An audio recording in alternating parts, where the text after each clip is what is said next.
Hello everyone, स्वागत है आप सभी का आज के इस सेशन में। जैसा कि आपको कमेंट किया गया है, शाम के 7 बजे आपको जो है आपके जेट के पेपर 1 की क्लास की शुरुआत हो चुकी है और मैं अभी आपको पढ़ाने वाला हूँ रिसर्च एप्टीट्यूड, है ना। रिसर्च एप्टीट्यूड की पहली क्लास जो है वो ओवर हो चुकी है। आज हमारा दूसरा लेक्चर है, ठीक है। तो चलिए शुरू करते हैं, ज्यादा लेट ना करते हुए, है ना। हमारा रिसर्च एप्टीट्यूड जिसमें हमने लास्ट क्लास बेसिक चर्चा करी थी, है ना। बेसिक चर्चा में हम क्या कर चुके हैं? बेसिक चर्चा में हम ये बता चुके हैं सर रिसर्च होता क्या है, रिसर्च के ऑब्जेक्टिव्स क्या हैं, और कुछ हम ऐसे चर्चा कर चुके हैं कि रिसर्च के कैरेक्टरिस्टिक्स क्या है, यानी कि विशेषताएं क्या है। ठीक है, आज हम रिसर्च के कैरेक्टरिस्टिक्स को आगे बढ़ाएंगे और दो टॉपिक जो बहुत ही इंपॉर्टेंट है। फर्स्ट इज रिलायबिलिटी, रिलायबिलिटी, है ना। और दूसरा जो है वो है वैलिडिटी। और इसके टाइप्स की चर्चा करने वाले, पहले मैं आपको समझाने की कोशिश करता हूं क्या होता है रिलायबिलिटी और क्या होता है वैलिडिटी। देखो, रिलायबिलिटी को हमेशा याद रखिएगा कंसिस्टेंसी से। कैसे याद रखिएगा? कंसिस्टेंसी से, है ना। क्लियर है बात? हाँ जी। तो रिलायबिलिटी को कैसे याद रखिएगा? कंसिस्टेंसी से। और वैलिडिटी को याद रखिएगा एक्यूरेसी से। अब मैं आपको एक छोटा सा एग्जांपल देके समझाने की कोशिश करता हूं। जैसे अगर आपको बुखार का मेजरमेंट करना है, ठीक है, कि बुखार कितना है मेरा टेम्परेचर, आप क्या करेंगे? सर आराम से थर्मोमीटर लेंगे और उससे नाप लेंगे, है ना। अगर बुखार मेजर करने पर थर्मोमीटर से हर बार 100 डिग्री आ रहा है, 100 डिग्री आ रहा है ना, ठीक है, तो हम क्या कहेंगे? एक बार मेजर किए 100 आया, दूसरा बार किए 100 आया, तीसरा बार किए 100 आया, तो हम क्या कहेंगे कि जो रिजल्ट्स है वो क्या है? कंसिस्टेंट है। और ये क्या है? रिसर्च जो मेरा वो क्या है? रिलायबल है। रिसर्च क्या है? रिलायबल है। क्लियर है? हाँ जी। तो हमने क्या कहा कि जब हम किसी भी व्यक्ति का अगर हम बुखार मेजर करना होगा तो हम क्या करेंगे? सर थर्मोमीटर लेंगे, उठाएंगे, चेक करेंगे, और हर बार 2-3 बार चेक करने के बाद हर बार अगर रिजल्ट मेरा बराबर आया तो हम कहेंगे कि रिजल्ट कंसिस्टेंट है, और इसी को हम लोग कहेंगे रिलायबिलिटी। ठीक है। अब क्या पता आपका थर्मोमीटर खराब हो, हर बार 100 में अटका पड़ा हो, और हर बार आप चेक कर रहे हो कि भाई साहब वो 100 ही बता रहा है। तो ये चेक करना कि रिसर्च के जो इंस्ट्रूमेंट है या जो मेजर करने के जो इंस्ट्रूमेंट है वो सही है या नहीं, इसको कहते हैं वैलिडिटी। इसीलिए वैलिडिटी एक्यूरेसी को बताता है। वैलिडिटी किसको बताता है? एक्यूरेसी को, कि कितना परसेंट सही है या गलत है ना। जो जो इंस्ट्रूमेंट हम ले रहे हैं वो सही है या गलत है, ये देखने का काम किसका है? आपका वैलिडिटी का। इसीलिए कहते हैं validity is more important than reliability. Validity comes first and reliability comes after the validity, है ना। Reliability comes after the validity. So अगर ये सवाल पूछा जाए कि सर क्या रिलायबल चीजें जो है वो वैलिड हो सकती हैं? हाँ सर। नहीं, क्या रिलायबल चीजें जो है वो वैलिड हो सकती है? No sir. लेकिन वैलिड जो चीज है वो रिलायबल हो सकती है? यस सर, है ना। वैलिड जो चीज है, वैलिडिटी होगा तो रिलायबिलिटी होगा 100%, है ना। वैलिडिटी अगर होगा तो रिलायबिलिटी होगा ही होगा। लेकिन ये जरूरी नहीं कि रिलायबिलिटी अगर होगा तो वो चीज वैलिड भी हो, वो चीज वैलिड भी हो। अब आप इसको रिसर्च के पॉइंट ऑफ व्यू से समझने की कोशिश करिएगा, ठीक है।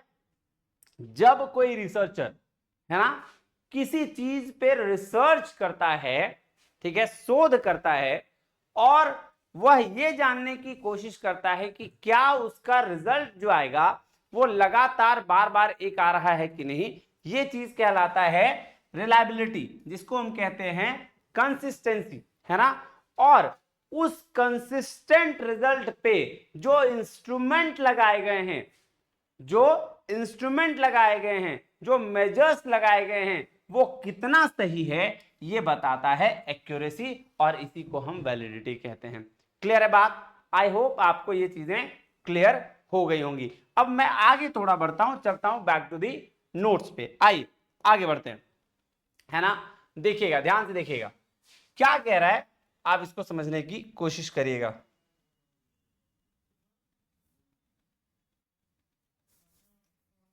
ठीक है, आइए। कह रहा है there are certain common desirable characteristics, है ना, वो आपको पता है। अब ये कैरेक्टरिस्टिक्स में हम लोग क्या पढ़ चुके हैं सर, और पहला तो ऑब्जेक्टिव पढ़ चुके हैं कि हमको क्या होना चाहिए, रिसर्च के लिए बायस्ड नहीं होना चाहिए, ऑब्जेक्टिव होना चाहिए, ये हम पढ़ चुके हैं। लास्ट क्लास में हम यहां तक कंप्लीट कर चुके थे।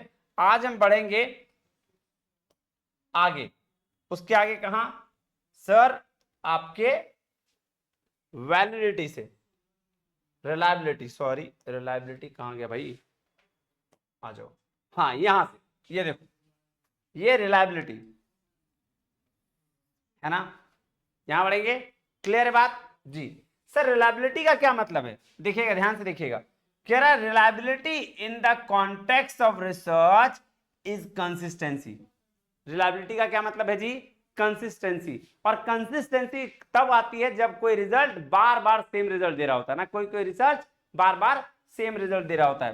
कह रहा है it refers to the extent to which an investigation produce consistent result, है ना। क्या कह रहा है कि वहां ऐसा इन्वेस्टिगेशन जो हमेशा कंसिस्टेंट रिजल्ट प्रोड्यूस करता है, बार बार सेम रिजल्ट देता है, हम उसको कंसिस्टेंसी कहते हैं। इसको वेरीफेबिलिटी भी कहा गया है, इसको क्या कहा गया है, वेरीफेबिलिटी भी कहा गया है। क्लियर बात, कोई दिक्कत नहीं सर, यहां तक तो कोई दिक्कत नहीं है। क्या देखिए, ध्यान से देखिएगा, कह रहा है if any research yield similar result, अगर कोई रिसर्च बराबर दे रहा है ना, तो हर वक्त में, if any research give similar result each time, हर वक्त, then it is undertaken with the similar population in the given context and with the similar procedures, it is said to be a reliable research। मतलब क्या बोला कि अगर कोई research जो है क्या दे रहा है, कंसिस्टेंट रिजल्ट दे रहा है, सिमिलर पॉपुलेशन मतलब हर बार उतना ही पॉपुलेशन लिया गया है। पॉपुलेशन कहते हैं जो हम डेटा कलेक्ट कर सकते हैं, है ना। जैसे अगर मैं रिसर्च कर रहा हूं आज 10 लोगों पे, तो कल भी उन्हीं 10 लोगों पे करूंगा, परसों भी उन्हीं 10 लोगों पे करूंगा, इसको सिमिलर पॉपुलेशन कहा गया, है ना। और with the same context, with the same process, है ना, जब सब कुछ सेम होगा तभी रिजल्ट्स भी सेम ही आएंगे, अदरवाइज डिफरेंस भी आ सकता है ना। तो इसीलिए कहा गया कि अगर आप कंसिस्टेंट रिजल्ट आ रहा है with the same process, with the same population, तो हम कहेंगे कि रिजल्ट क्या है, कंसिस्टेंट है ना। और इसी को हम लोग क्या कहेंगे, रिलायबल है। ठीक है, आ जाओ, एक एग्जांपल दिया गया, इसको ध्यान से देखिएगा, है ना। कह रहा है suppose a research is conducted on the effect of watching television on the class performance of the children, है ना। क्या बोल रहा है, ध्यान से देखिएगा कि एक रिसर्च हुआ, क्या किस चीज पे रिसर्च हुआ भाई साहब, कि जो क्लास का परफॉर्मेंस है बच्चों के टीवी देखने की वजह से वो क्या होता है, ध्यान से देखिएगा।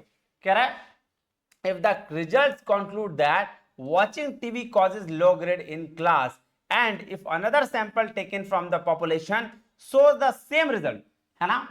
सवाल समझिएगा पहले कि मान लीजिए क्या बोला कि मान लीजिए बच्चों के कक्षा प्रदर्शन पर टेलीविजन देखने के प्रभाव पे एक शोध किया जाता है कि भैया अगर बच्चा टीवी देखेगा तो क्या इंपैक्ट पड़ेगा, और उसका रिजल्ट क्या आ रहा है, उसका रिजल्ट आ रहा है कि भैया ग्रेड लो हो रहे हैं, बच्चे का रिजल्ट डाउन जा रहा है। हमने सेम पॉपुलेशन पर एक बार देखा, फिर दोबारा गए, फिर वही सेम पॉपुलेशन पर चेक किया, फिर थर्ड बार भी सेम पॉपुलेशन पर चेक किया, और हर बार रिजल्ट अगर आ रहा है कि बच्चे का ग्रेड जो है डाउन हो रहा है, तो हम उसको कहेंगे क्या, कंसिस्टेंट रिजल्ट, और यही कहलाता है रिलायबिलिटी, है ना। देखो with the same research process then we can say that the research procedure and the outcomes are reliable।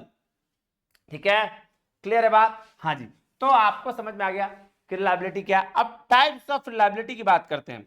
Sir types of reliability क्या होता है सर, चूंकि रिलायबिलिटी बात कर रहा है कंसिस्टेंसी या स्टेबिलिटी की, तो अब इसके अलग अलग तरीके हो सकते हैं, है ना, अलग अलग तरीके से रिसर्च किया जा सकता है। देखिए, और टाइप्स ऑफ रिलायबिलिटी से सवाल हर बार पूछा जाता है, 110% आप श्योर रहिए। ठीक है, टाइप्स ऑफ रिलायबिलिटी से सवाल पूछा जाता है। आइए देखिएगा, पहला है जो रिसर्च का रिलायबिलिटी का टाइप से, वो है टेस्ट रिटेस्ट रिलायबिलिटी। ठीक है, ये क्या है सर? जब एक ही परीक्षण एक समय अंतराल के बाद एक ही समूह पर दोहराया जाता है तो इसे हम क्या कहते हैं? परिणामों की स्थिरता कहते हैं। इसे ही हम कहते हैं क्या? टेस्ट रिटेस्ट रिलायबिलिटी, है ना। मतलब यहां पे कुछ नहीं कर रहा है, सेम ग्रुप लिया with the same time gap with the same research, है ना, तो आपका ये चीज हुआ, इसको बोलते हैं टेस्ट रिटेस्ट रिलायबिलिटी, है ना। एक रिसर्चर आया, ठीक है, और क्या किया? रिसर्च किया सेम टेस्ट पर, बार बार रिपीट किया सेम ग्रुप के साथ और एक टाइम गैप के साथ, तो और रिजल्ट अगर बार बार सेम आ रहा है तो हम उसको कहेंगे टेस्ट रिटेस्ट रिलायबिलिटी, ठीक है। चलिए आगे बढ़ते हैं। इसमें क्या इसका पर्पस है, देखिए उद्देश्य क्या है? यह जांचना कि समय के साथ परिणाम स्थिर रहते हैं या नहीं। तो टेस्ट रिटेस्ट रिलायबिलिटी क्या देखता है? ये देखता है कि क्या टाइम के साथ जो रिजल्ट्स हैं वो स्टेबल रहता है या नहीं, है ना। चलिए एग्जांपल देखें। कह रहा maths test given to a group of students today and again after 2 weeks should yield similar score if the test is reliable, है ना।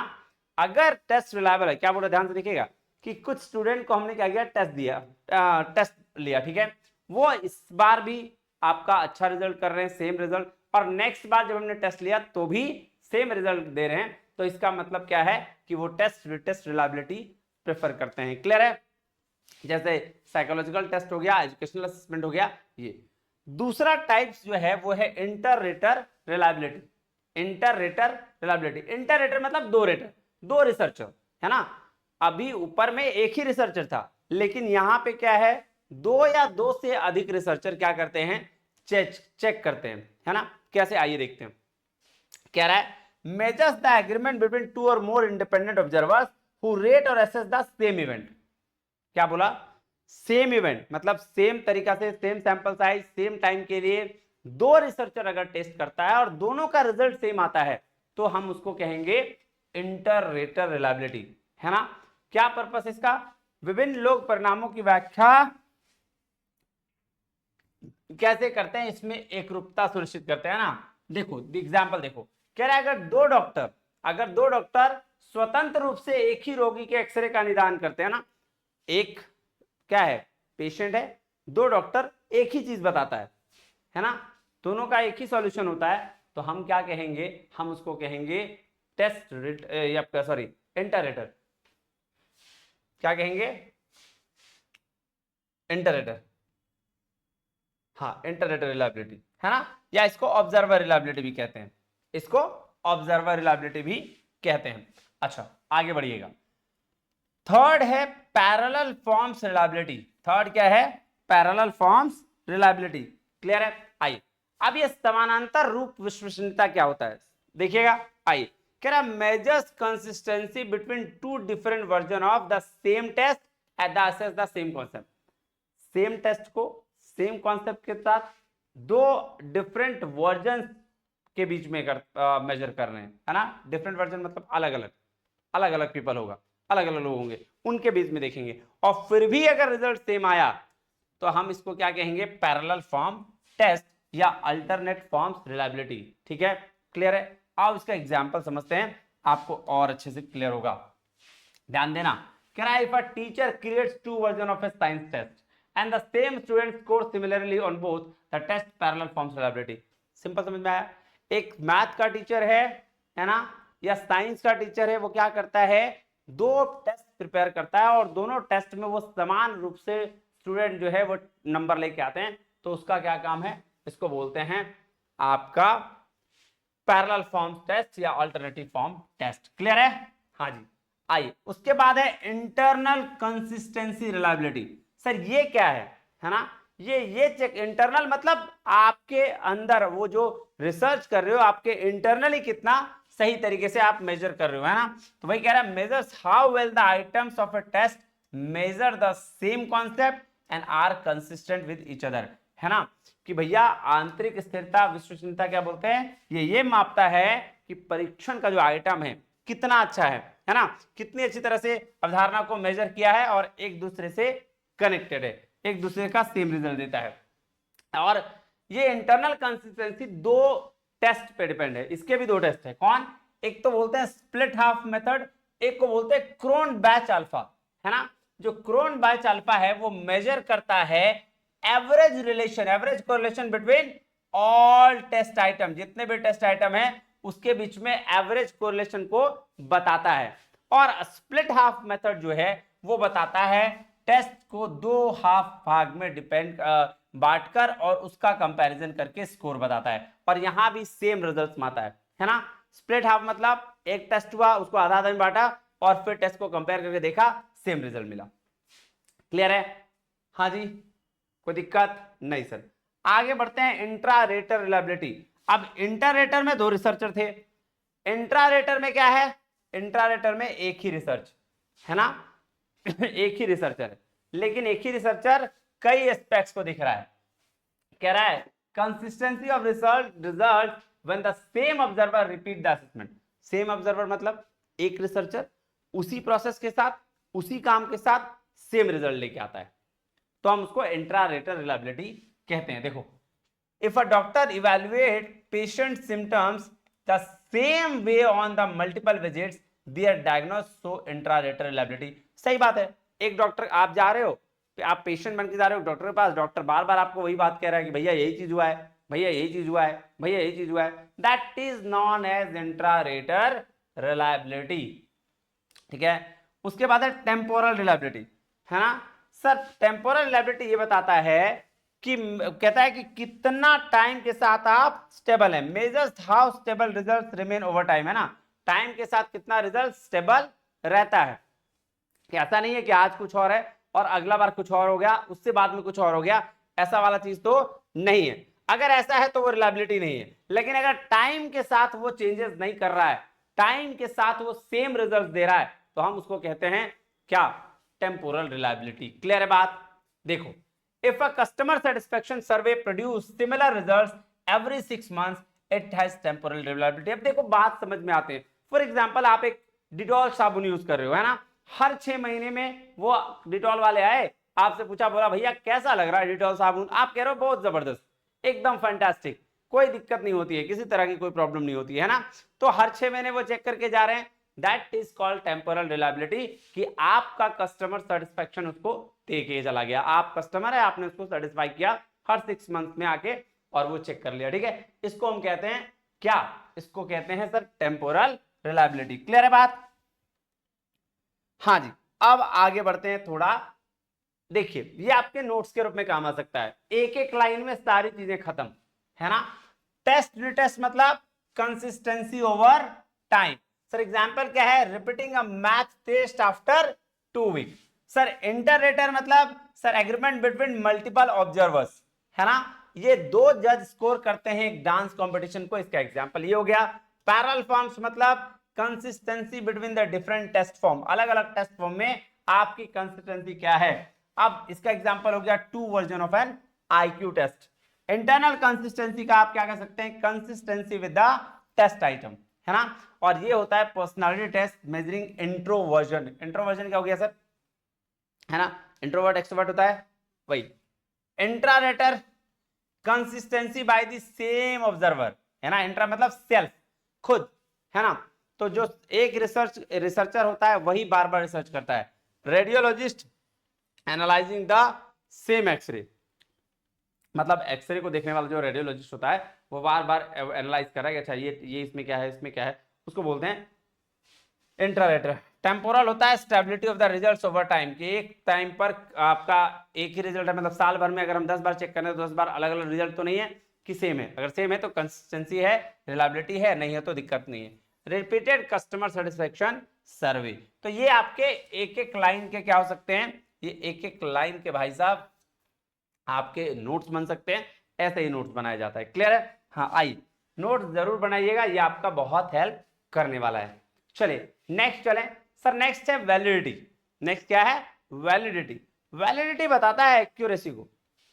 वैलिडिटी क्या बताता है, एक्यूरेसी को। देखो कह रहा है here validity means in research mainly stands for accuracy. किसके लिए एक्यूरेसी, सर प्रोसेस के लिए, कि जो आप प्रोसेस लिए हैं वो बार बार वही लें। रिसर्च का इंस्ट्रूमेंट्स के लिए, कि जो आप इंस्ट्रूमेंट लिए हैं बार बार वही लें। और टेस्ट के लिए तो accuracy for the procedure, accuracy for the instrument, accuracy for the test. Clear है? हाँ जी। I the concept of validity can be understood by opposing a question. एक क्वेश्चन पूछकर आप इसको समझ सकते हैं। क्या सवाल है? Are we measuring or able to measure what we originally intended to measure. सीधा सीधे पूछ रहा है, क्या हम वो माप सक रहे हैं जो हम रियली में मापना चाह रहे हैं? इट मींस अगर आपको फीवर हुआ है तो क्या आप उसके लिए थर्मामीटर ले रहे हैं कि कोई और मीटर लेके नाप ले रहे हैं, है ना? जो हम मापना चाह रहे हैं क्या वो मेजर करने के लायक है भी या नहीं? अगर आप ये सवाल पूछते हैं, अगर आपका जवाब हाँ है तो दैट इज वैलिडिटी, नहीं है तो भैया नहीं है। ठीक है, आ जाओ। Validity means that the research must be unbiased, है ना? वैलिडिटी का क्या मतलब हुआ? रिसर्च अनबायस्ड हो, free from any systematic error as these may impact the applicability of the research। Obvious सी बात है, अगर आप बायस्ड होंगे तो रिसर्च कहीं भी सही तरीके से नहीं होगा, ये मैंने पहले क्लास में आपको बताया है। ठीक है, दूसरा बोल रहा है भैया कोई भी सिस्टमैटिक एरर ना हो। सिस्टमैटिक एरर एक ऐसा एरर होता है जानबूझ के, है ना? अगर सिस्टमैटिक एरर हो रहा है मतलब अनसिस्टमैटिक एरर हो रहा है, ये अनरिस्पॉन्स वाला होता है, मतलब इसमें आप कह भी नहीं सकते, प्रेडिक्टेबल नहीं होता है। लेकिन अगर सिस्टमैटिक एरर हो रहा है तो इसमें आपकी गलती है, आप जानबूझ के कर रहे हो। ये दोनों चीजें वैलिडिटी में नहीं होनी चाहिए। वैलिडिटी अगर without validity research goes on wrong direction, 100% सही बात है। अब मैं आपको एग्जांपल दिया ना कि सोचो आपको बुखार लगा है और आप बार बार डिग्री देख रहे हो, 100 डिग्री बुखार है, लेकिन थर्मामीटर ही खराब है, तो क्या वो वैलिड होगा? बिल्कुल भी वैलिड नहीं होगा, है ना? बिल्कुल भी वैलिड नहीं होगा। चलिए, तो इसीलिए ये बिना वैलिडिटी का रिसर्च सही डायरेक्शन में नहीं जाता है। सो देखो यहां पे जो मैं कह रहा था, validity is term to the much more important than reliability. Validity ज्यादा इंपॉर्टेंट है रिलायबिलिटी से, इसलिए हमेशा एक चीज याद रखना, जब भी वैलिडिटी होगी तो भैया रिलायबिलिटी होगा ही होगा, है ना? रिलायबिलिटी होगा ही होगा। लेकिन अगर रिलायबिलिटी है तो जरूरी नहीं है कि वैलिडिटी होगा ही होगा, ये गलत भी हो सकता है। क्लियर है बात? आई होप आपको क्लियर हो गया होगा। हम आगे बढ़ते हैं, आइए टाइप्स ऑफ वैलिडिटी की बात करते हैं। अब यहां टाइप्स ऑफ वैलिडिटी से भी सवाल बहुत सारे पूछे जाते हैं। ठीक है, आइए देखते हैं। सबसे पहला है फेस वैलिडिटी। अब फेस वैलिडिटी का मतलब समझिएगा, क्योंकि वैलिडिटी बताता है एक्यूरेसी को, तो ये चेक करता है कि क्या जो टेस्ट हम लिए हैं वैसा ही है जैसा हमने सोच रखा था। एग्जाम्पल देखें, जैसे अगर मैथ का टेस्ट लिया गया है तो उसमें अर्थमेटिक क्वेश्चंस बताता है कि ये high face validity. It means अगर साइंस का टेस्ट ले रहे हैं और उसमें मैथ्स डाल दे तो साइंस मतलब मैथ्स कहां? नहीं, हो ही नहीं सकता। फिजिक्स का टेस्ट में मैथ्स? नहीं सर, नहीं हो सकता।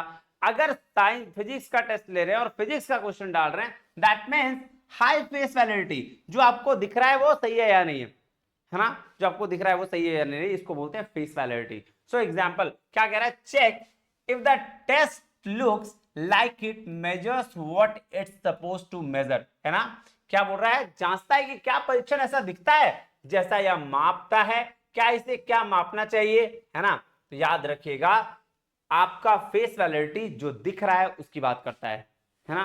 पता चला मैथ का टेस्ट ले रहे हैं और उसमें हम साइंस घुसा दिए, ऐसा पॉसिबिलिटीज नहीं है ना? अगर जॉब इंटरव्यू के लिए जा रहे हैं तो जॉब रोल से क्वेश्चन ही होना चाहिए, पर पर्सनल क्वेश्चन नहीं होना चाहिए। क्लियर है? ऐसा वाला बात। दूसरा है सर कंटेंट वैलिडिटी, है ना? कंटेंट वैलिडिटी क्या बताता है कि भैया जो आप टेस्ट ले रहे हो फुल्ली कवर कर रहा है सब्जेक्ट मैटर को कि नहीं कर रहा है। एग्जांपल देखोगे, कह रहा है biology test that only includes plant biology but ignores the animal biology has low content validity. सिर्फ जब भी मैं बायोलॉजी की बात करूं तो वो सारा आ जाएगा, चाहे ह्यूमन को लेकर हो, प्लांट को लेकर हो, चाहे वो अगर बात कर रहे हैं आप ये एनिमल को, किसी को, सारा पार्ट्स आपका कवर करेगा बायोलॉजी में। सिर्फ बायोलॉजी कहने का मतलब, बायोलॉजी कहने का मतलब सिर्फ एक पर्टिकुलर प्लांट या एनिमल वाला बायोलॉजी नहीं हो सकता। सो अगर कोई कह रहा है कि बायोलॉजी टेस्ट में इंक्लूड है सिर्फ प्लांट बायोलॉजी, तो ये इसका लो कंटेंट वैलिडिटी हो गया। लेकिन अगर बायोलॉजी में वो हर एस्पेक्ट को कवर कर रहा है तो उसकी हाई कंटेंट वैलिडिटी हो गई। दैट इज नॉन एज क्या? Content validity. क्लियर है? आइए तीसरा है कंस्ट्रक्ट वैलिडिटी, है ना? क्या करता है भाई साहब? कंस्ट्रक्ट वैलिडिटी देखता है कि क्या ये टेस्ट जो है सही तरीके से मेजर किया गया है, थ्योरेटिकल एस्पेक्ट्स में, ओवरऑल एस्पेक्ट्स की बात करता है, ये वो है कि नहीं है। ठीक है, जैसे क्या बोला सर? बोला अच्छा कंस्ट्रक्ट वैलिडिटी पहले एग्जांपल देख लेते हैं, फिर दो तरह के होते हैं वो भी पढ़ेंगे।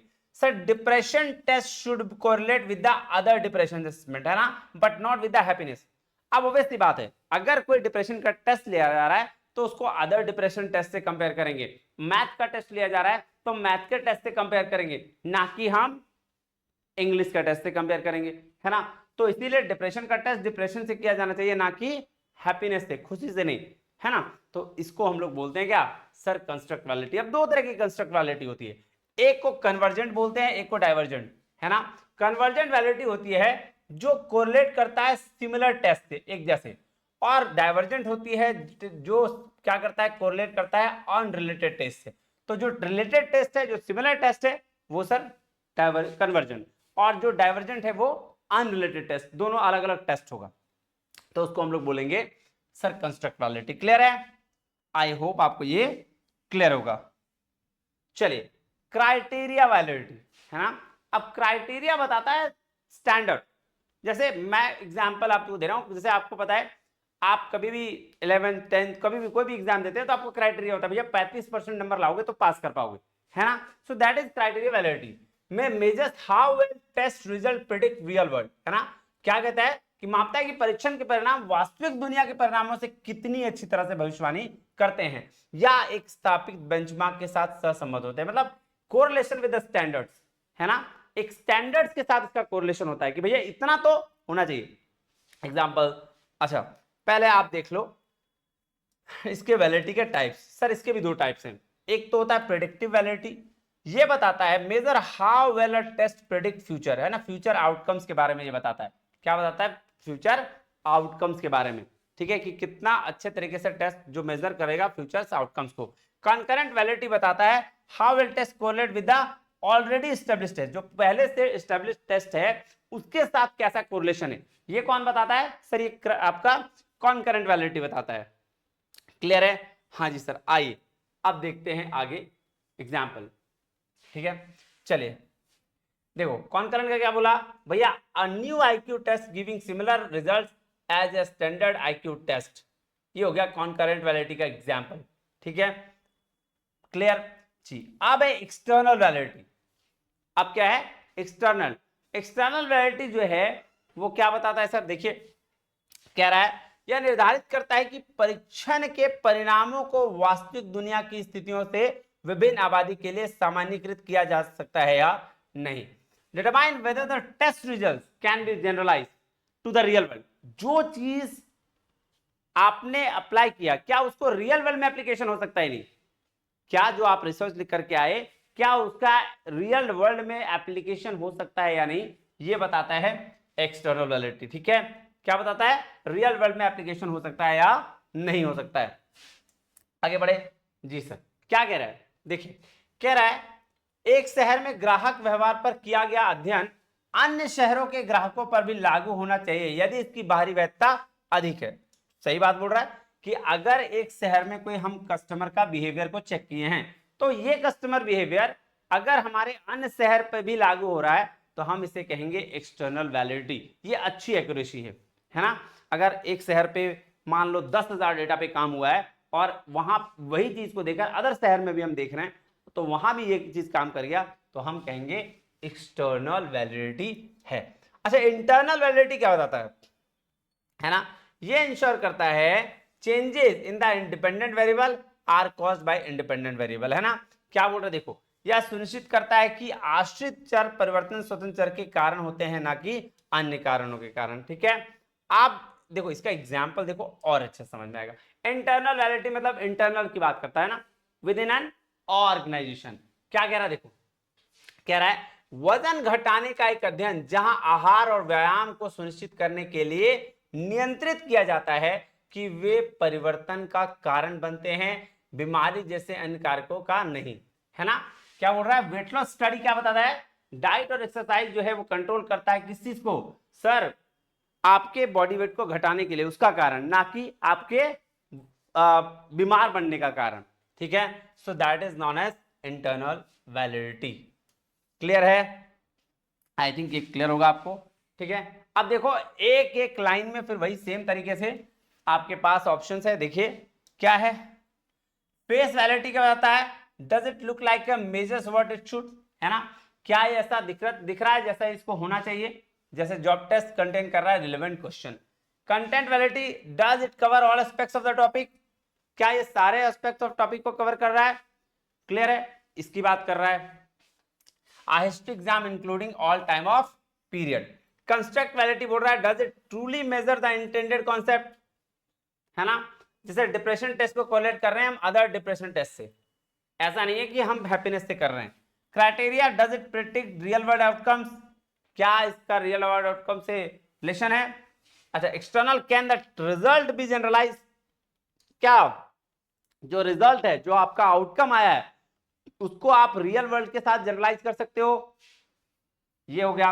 अच्छा, internal, are the result free from confounding variables, क्या रिजल्ट कंफाउंडिंग वेरिएबल से डिफरेंट है। देखो एक एक लाइन में आपका है, इसको आप नोट्स के तौर पर लिख सकते हो।